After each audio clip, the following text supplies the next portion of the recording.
Hello everyone, welcome to another episode of Hovels Present.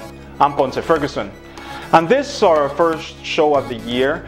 I'd like to start with a commentary on the Black Lives Matter movement. The purpose here is not to insult anyone, but to start a conversation on an issue that has been largely overlooked by most blacks. They don't want to talk about it. They who refuse to give it the importance it really deserves, and that is almost never heard of in the media: black on black crime. If I were to give this commentary a title, that title would be The Hypocrisy of Black Lives Matter, the Movement.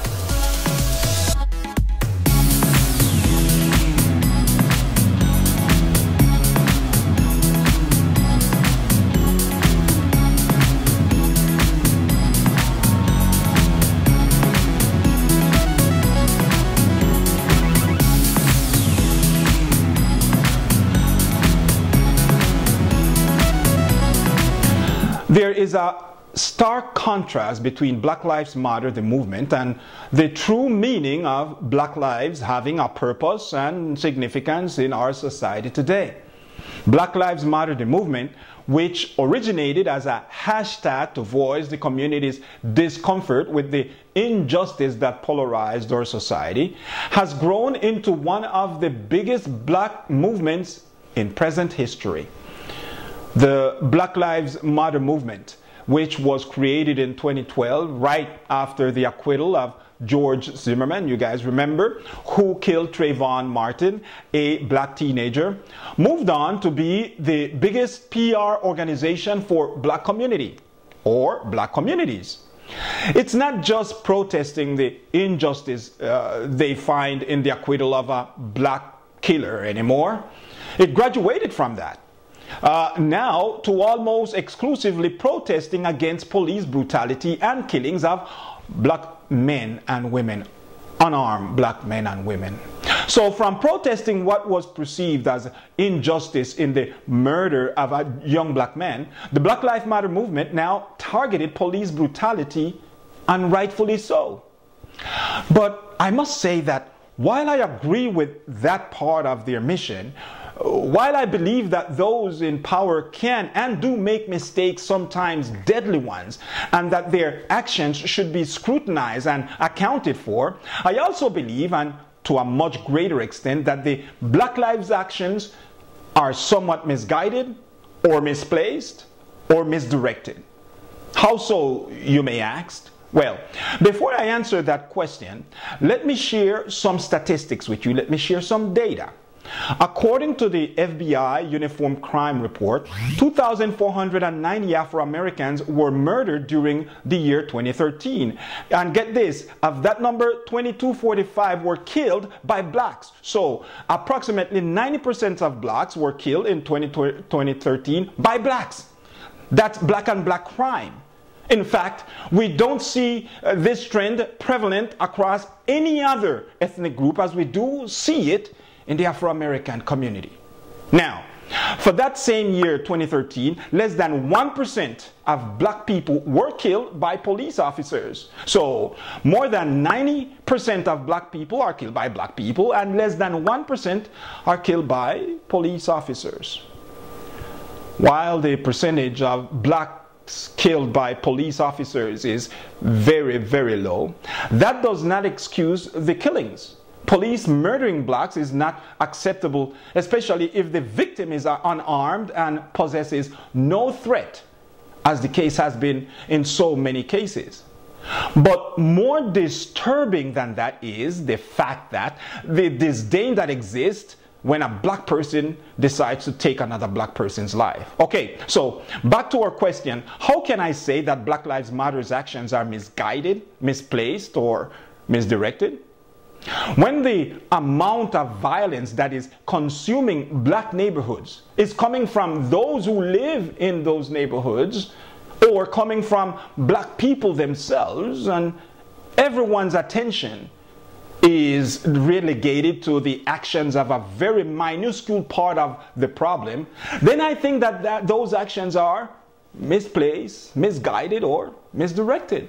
In fact, Black Lives Matter's own website states their own-sided views. In fact, their website says, this is what they say on their website: Black Lives Matter is an ideological and political intervention in a world where black lives are systematically and intentionally targeted for demise. It is an affirmation of black folks' contributions to society, our humanity, and our resilience in the face of deadly oppression.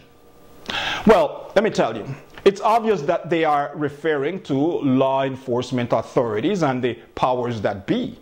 Nowhere, though, in their mission statement is mentioned the comprehensive work for changing the lives and behaviors of black offenders.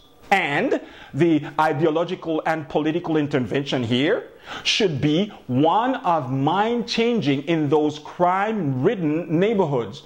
While it may be true that black lives are systematically and intentionally targeted by law enforcement, as their statement suggests, the fact is that black lives systematically and intentionally are targeted by black drug dealers, black violent offenders, black thieves, black rapists, black etc.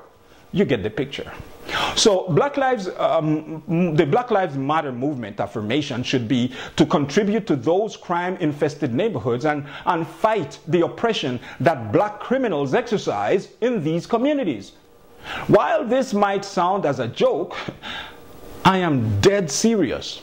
Now, the movement claimed that, quote here, rooted in the experiences of black people is the country who actively resist or dehumanization. Black Lives Matter is a call to action and a response to the virulent anti-black racism that permeates our society. Black Lives Matter, they say, is a unique contribution that goes beyond extrajudicial killings of black people by police and vigilantes. Let us take a small break here, and when we come back, we will continue to examine the Black Lives Matter movement issue. We'll be right back. Okay, folks, we are back.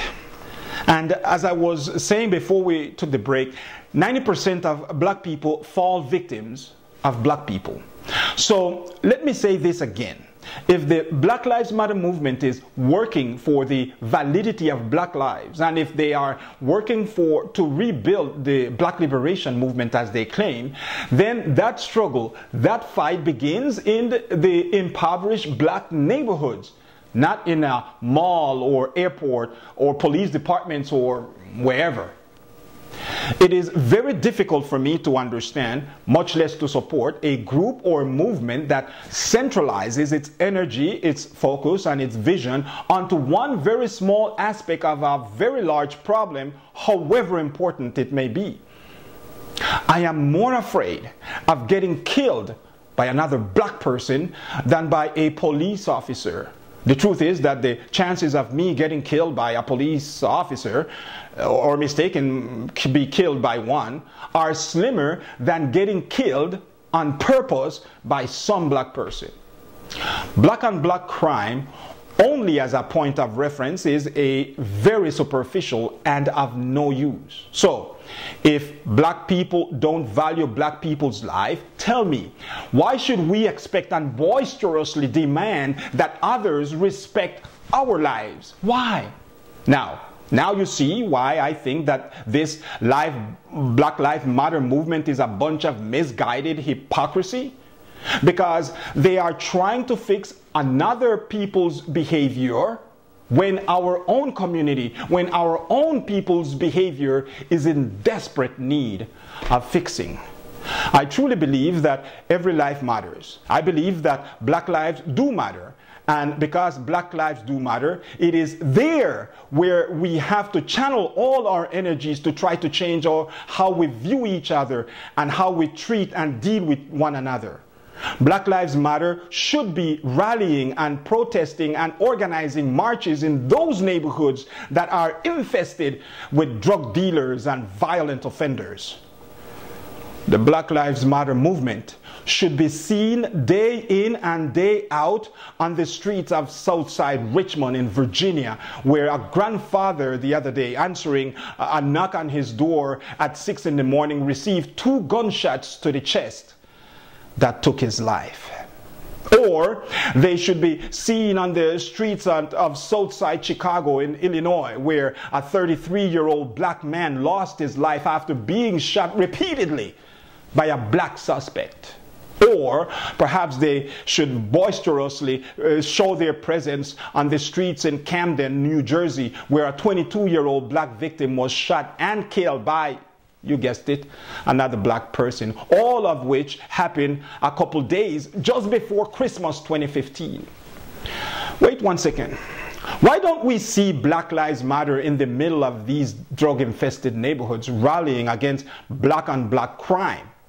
Why don't we see them in these black neighborhoods protesting against the drug dealers and black rapists and the black domestic violence? How comes their ideological and political intervention is not seen or felt in those black neighborhoods, since these neighborhoods are systematically and intentionally targeted for their demise by its own people?